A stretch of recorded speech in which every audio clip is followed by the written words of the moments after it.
Na aula de hoje a gente vai falar um pouquinho sobre a chamada NEP, ou New Economic Policy. Porra, cara, eu falo português e inglês, meu irmão, que é quase um poliglota. Roda a vinheta aí, Jacaré.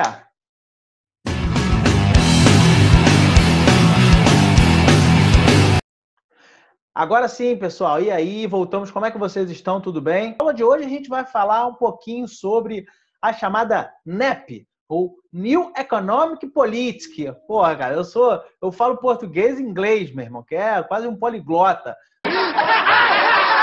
Né? A chamada New Economic Policy, ou a NEP, né? A nova política econômica, né?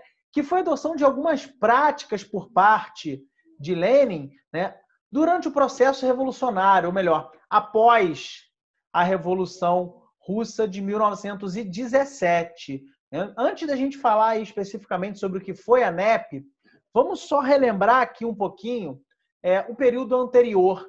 O processo revolucionário russo começa em 1917, entre 1917 ou 1918, aí, entre 1917 até 1922, a Rússia passa por uma guerra civil, né? De um lado, o Exército Branco, composto em sua maioria por representantes da burguesia, camadas conservadoras da Rússia, e de outro lado, o Exército Vermelho, né? Liderado pelo Trotsky, com a presença aí de muitos dos representantes dos sovietes. Então, durante esse período da Guerra Civil, né, o Lenin, já no comando da Rússia, né, depois que viria a se chamar União Soviética, o Lenin implementa o chamado comunismo de guerra.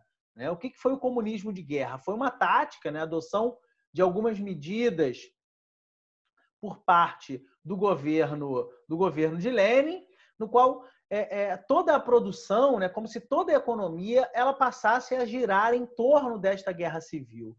Né? Ou seja, essa tática ela previa a integração, né, entre toda a produção econômica e as ações do Exército Vermelho durante o processo revolucionário, durante a Guerra Civil. Né? Assim, é uma espécie de uma integração que canalizou todos os recursos, né, tanto do ponto de vista agrário quanto do ponto de vista industrial, para sustentar aquela guerra entre o Exército Vermelho e o Exército Branco.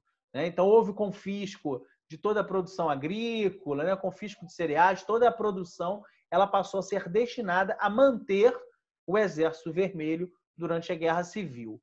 Tá?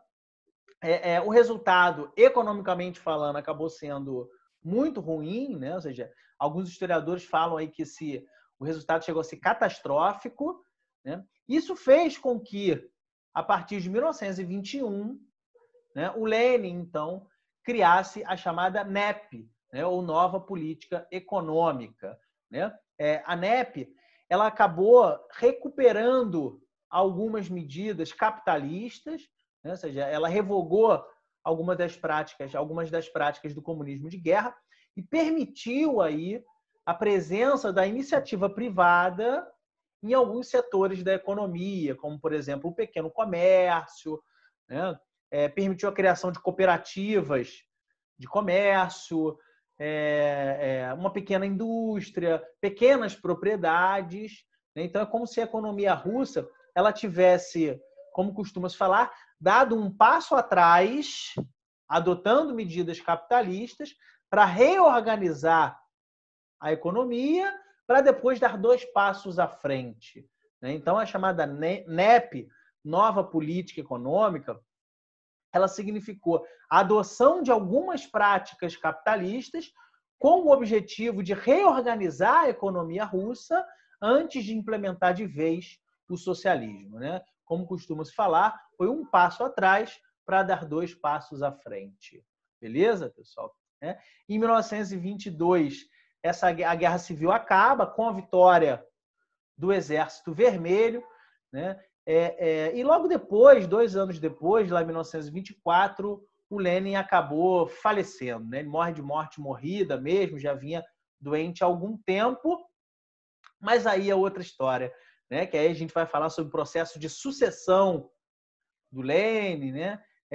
Que se deu entre Stalin, né, uma figura que ascendeu durante esse período da Guerra Civil, né, ou seja, ele era o líder, ele era o secretário-geral do Partido Comunista e, de outro lado, que vai disputar esse poder, figura já conhecida do processo revolucionário, líder do Exército Vermelho, que foi Trotsky. Né? Havia uma diferença aí básica entre os dois. Né? Para o Trotsky, né? A revolução ela deveria ser espalhada pelo restante da Europa, né? com o objetivo de derrotar o capitalismo. Né? E o Stalin, então, a proposta de Stalin defendia primeiro a construção do socialismo na União Soviética, para depois expandi-lo. Tá bom? No 14º Congresso do Partido Comunista, em 1925, a proposta de Stalin sagra-se vitoriosa. Então, Stalin então, assume o poder na União Soviética e fica aí durante um bom tempo ainda no poder. Tá bom? Pessoal, então, a aula de hoje, como eu comentei aqui, foi rapidinha, né? Só para a gente entender o que foi a NEP, essa nova política econômica, ou seja, a adoção de práticas capitalistas para reorganizar a economia em direção ao socialismo. Tá bom? Mais uma vez, queria agradecer a presença de vocês, a parceria, o companheirismo de todos. Né? Pode curtir esse vídeo, pode compartilhar, pode fazer o que vocês quiserem. Galera do podcast também pode compartilhar o podcast. Tá? E, mais uma vez, só tenho a agradecer a vocês. Um grande abraço, um efusivo aperto de mãos e passar muito bem. Bye, bye, pessoal.